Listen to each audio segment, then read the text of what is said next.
welcome back to another video. My name's Bowen, also known as Bugsy, and today's video I'm going to talk about a color grading plugin that every storyteller should be taking advantage of.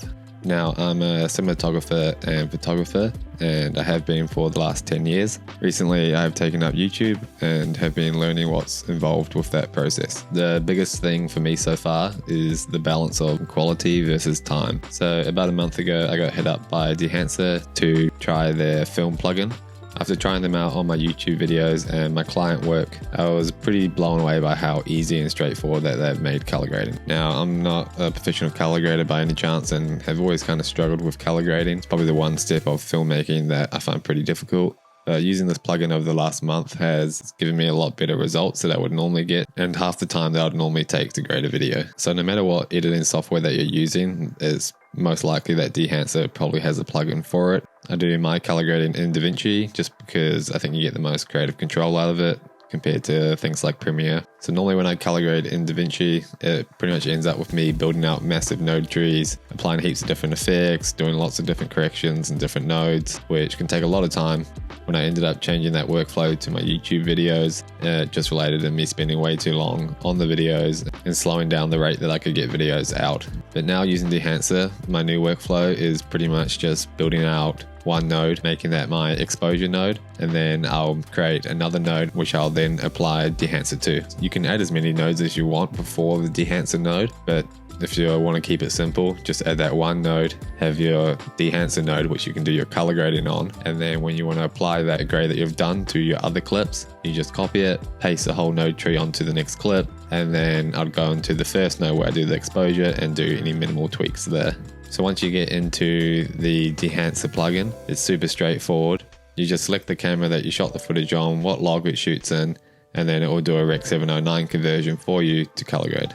Then you can just go down through all the sliders and make all the adjustments that you need to make. And within there's literally everything that you would need to create the look that you're after, without having to mess around with large node trees and going into all the more complicated areas of DaVinci. For me, I edit off a laptop and I don't have any monitors that I use. So using like the color wheels and a lot of the other parts within DaVinci, I find it real hard to make super small adjustments. I'll be like trying to add a green hue to something or doing something to my shadows and midtones, and all the adjustments that I make, it either adds too much or doesn't add enough, and I can never really get it to the right point. So the good thing about having the sliders is you can just make it so much more accurate. So not only has Dehancer been really good for my YouTube videos, just making my workflow a lot faster, I've also been using it for my client work. A few weeks ago I did a music video for an artist called Travy. The video was produced by my business Flouressence and directed by my business partner Callum Mallet.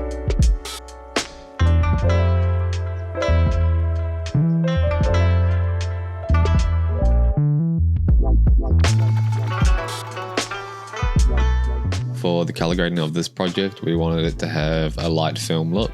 Trying to get the grade right for this project, I found myself just going around in circles. I tried a heap of different film emulation power grades and building out my own film grades, but I couldn't get the right colors out of the main subject without affecting the plain white backdrop.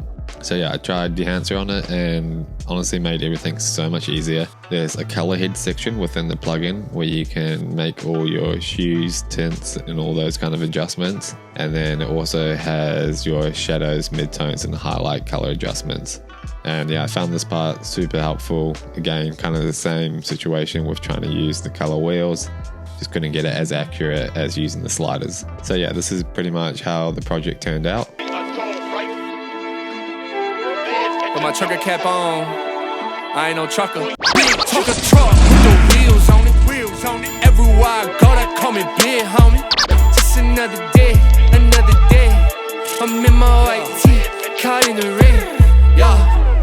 Overall, I'm pretty pleased with it, as I'm definitely no professional color grader. So my overall thoughts on Dehancer: if you're making YouTube videos or working on productions, this product just makes everything so much easier. And for me, it gave me better results than I would normally get. If you're a YouTuber and you're not after the film look, you just remove the film attributes and you can get some really nice clean color grades out of the plugin without sacrificing heaps of time. So yeah, that's going to wrap up my review. If you made it to this part of the video, thank you for watching, and I hope you got something out of this video.